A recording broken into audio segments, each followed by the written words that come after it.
Techno update. Subscribe now.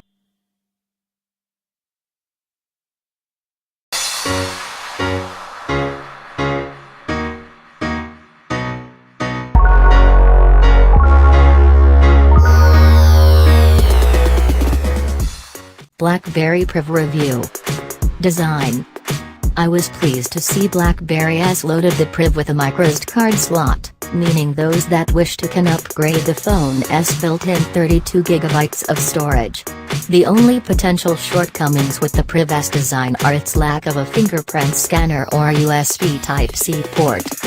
USB Type-C is rapidly becoming the new standard in mobile and tablet designs.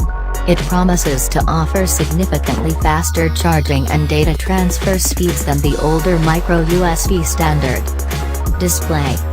Thankfully, the Priv doesn't come with a square screen, as the Passport did. Blackberry has instead loaded it with a rectangular 5.4-inch, 2560 by 1440 WQH curved screen. Software. The Blackberry Priv runs using Google's Android 5.1 Lollipop operating system, not the firm's Blackberry OS.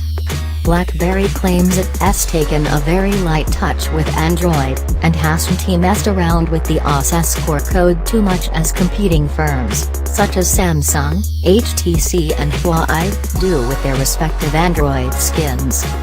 Performance.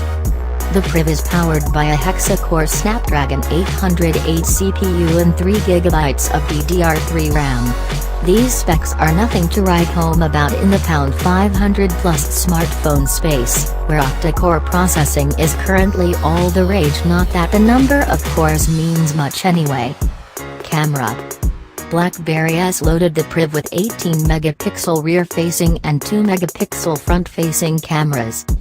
The 2-megapixel sensor is good enough for taking selfies and video recording in regular light. But try and do anything in low light conditions and you'll end up with a noisy mess that looks like an A-level art student test take on Picasso. Battery.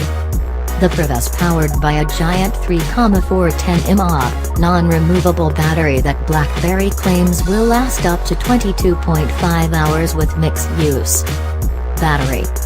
The Priv is powered by a giant 3,410 mAh, non-removable battery that Blackberry claims will last up to 22.5 hours with mixed use.